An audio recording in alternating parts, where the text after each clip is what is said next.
Hello everyone, welcome to my channel. Today it's Friday the 20th of September. I'm having my day off. I dressed myself in my comfy clothing and I decided to make a video about dressing and grooming for the series Stuff That Didn't Make Sense to Me While Being a Jehovah's Witness. As you may know, Jehovah's Witnesses are very strict when it comes to dressing and grooming. Although they try to make it look like they're not very extreme on that subject, but they are. The Watchtower always portrays Jehovah's Witnesses as these clean-cut people. No one has a beard, right? Like, a no for men to have a beard, but I'll touch on that subject later on. I found here some literature that I still had, and I found these two brochures. It's about about evolution, or evolution not being true, I don't know. And here about some how life came into existence. And there are some pretty pictures in there, but there aren't any pictures of Jehovah's Witnesses. There's this super beautiful birdie here, and here's this book. I guess it's translated "Come Be My Follower, Come Follow Me," and it's about following Jesus in his footsteps. And here I found some guys that supposedly are Jehovah's Witnesses, and they went to the movies, and they both look really miserable, because I guess they're just having their Bible-trained conscience telling them not to go to this movie, which contains a lot of violence, I guess. And this one's like, I don't know if I should watch this movie. And the guy is like, looking super miserable. He's like super sad. Like, oh, I should pray to Jehovah for wisdom or something. As you can see, they have this horrible khaki colored slacks on. Nicely tucked in polo shirt, and this guy in the background, he's just in his chilling clothes. He just has this saggy jeans on, so that's how worldly people dress themselves, in comfortable clothing. In literature, when you see pictures of Jehovah's Witnesses, they're like never really dressed comfortably. I guess here there's this picture of, I suppose, two elders who are counseling a brother. But it's obviously at someone's home, right? It's not in the Kingdom Hall. But these two guys, the elders, they just came knocking on this guy's door, probably. Like wearing suits, as if they were going door to door. Like evangelizing and converting non-witnesses. And it's kind of weird, because it makes it look very official. And they already look like they're not really comfortable in their suits, and this guy is like, can we go now, because I really don't feel comfortable in these itchy wool suit or whatever. And this guy he's just at home. So why is he wearing this shirt? Is he wearing a tie? No, I don't know. I don't think he's wearing a tie. But he also has this kind of colorless slacks, instead of just being in his jeans at his own home, right? In literature, Jehovah's Witnesses families are portrayed going on a picnic. Everyone's like wearing this super uncomfortable slacks, and women are actually never portrayed wearing jeans or a short skirt or something you would wear going on a picnic. And this one as well. And the text says, let your kids know you're approachable and that you care for them. It's a mom with a child, and the child is, I don't know, she's maybe in pain, or she's been bullied at school and she wants to talk with her mom, and her mom was just sewing something up, and she's just like dressed in this very bland colored clothing, like this beige skirt and this blouse. I mean, she looks like she could go into field service anytime. Right? People don't dress like that at home. When I go sewing a pants or something, sewing? No, not sewing. That's what people do in America, right? For everything, sewing. I don't dress like that. I just dress like in my comfy clothes. And sometimes I even don't wear any pants because you have to try on your clothes each time so that the fit is right. So nobody dressed like that when sewing. Here people are just at home.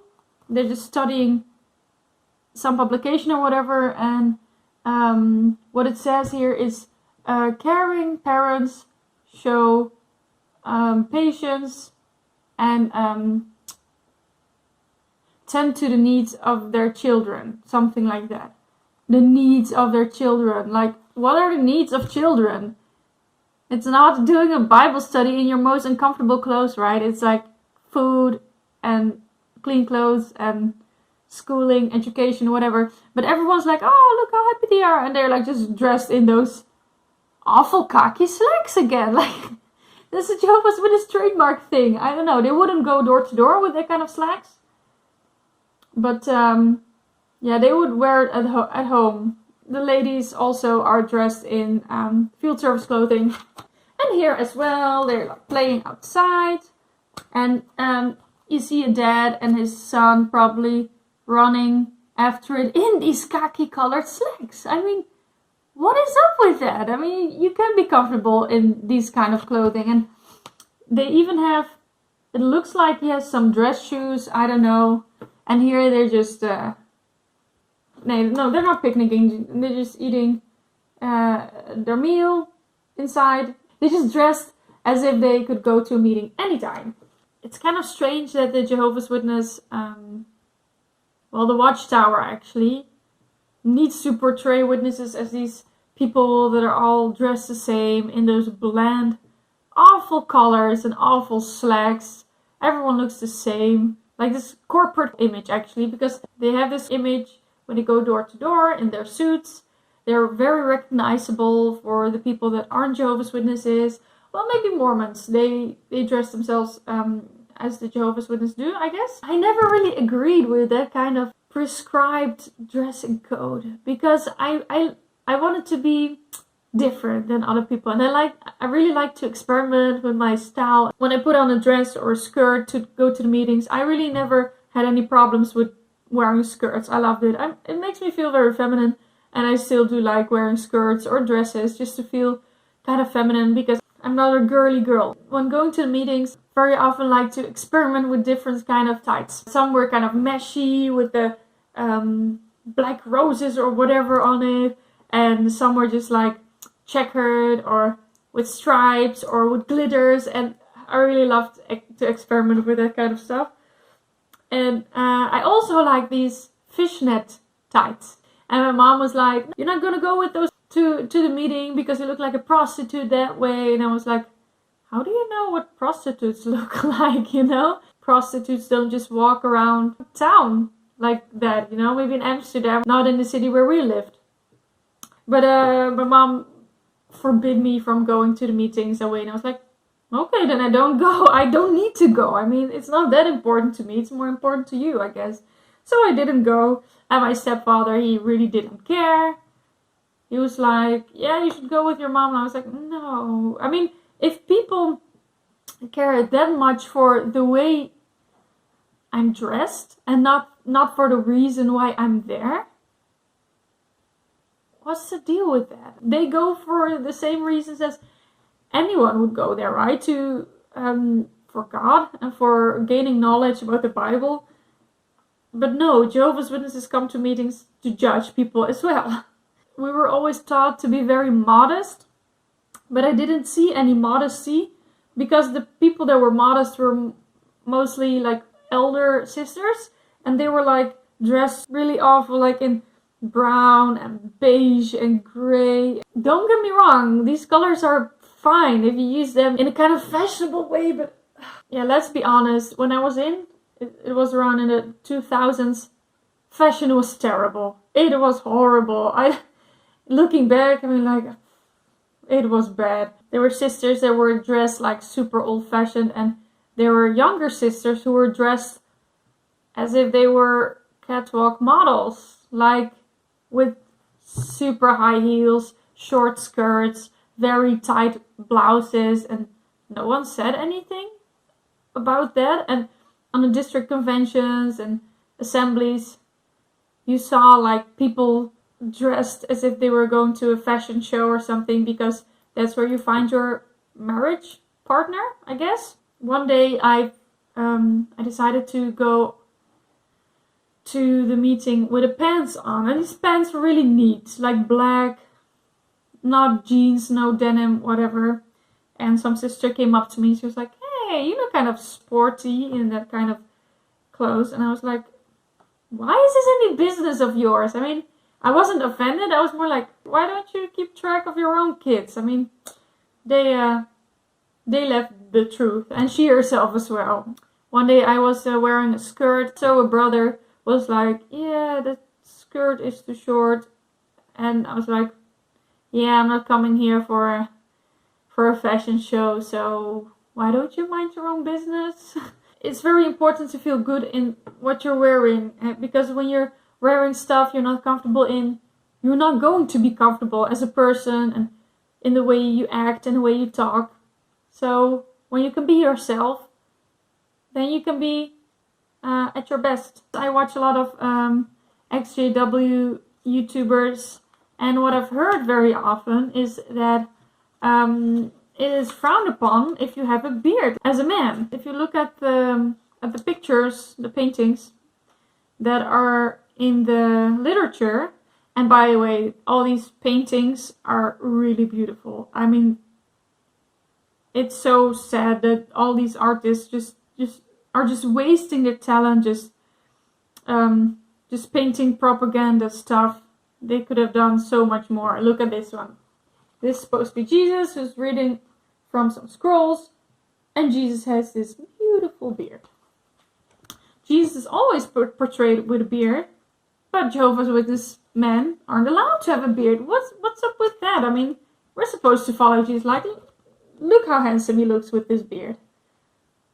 And personally, I'm not a fan of beards. I don't feel attracted to men with beards, but Jesus looked like really handsome with his beard, right? And not all men can wear beards, because some people look terrible with beards. Some men have really nice beards, but not everyone has a suitable face for a beard, I guess. And I've heard a lot of stories of men that were confronted by the elders or counseled by the elders for having a beard.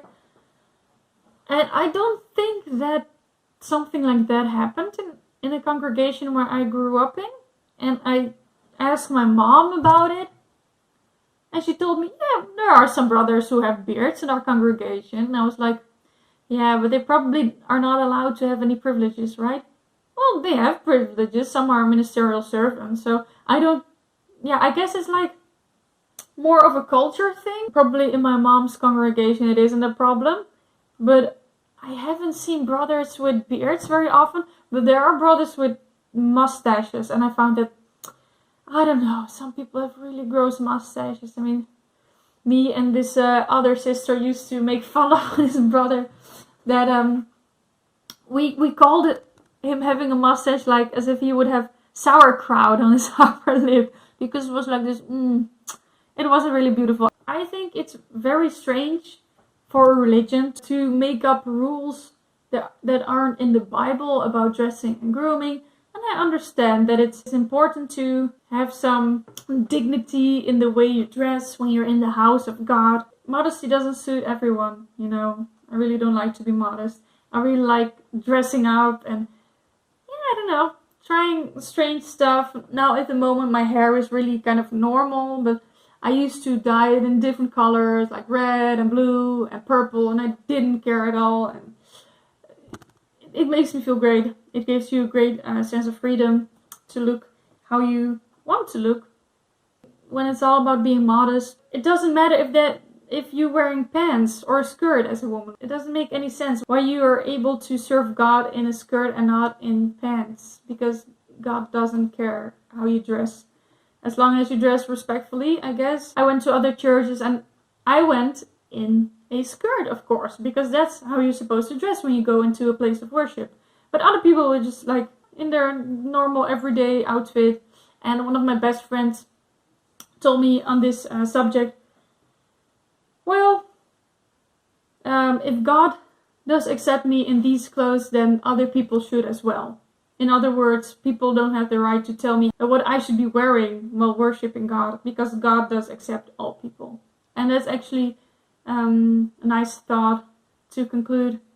And it's not about what's on the outside, but it's what's in the inside.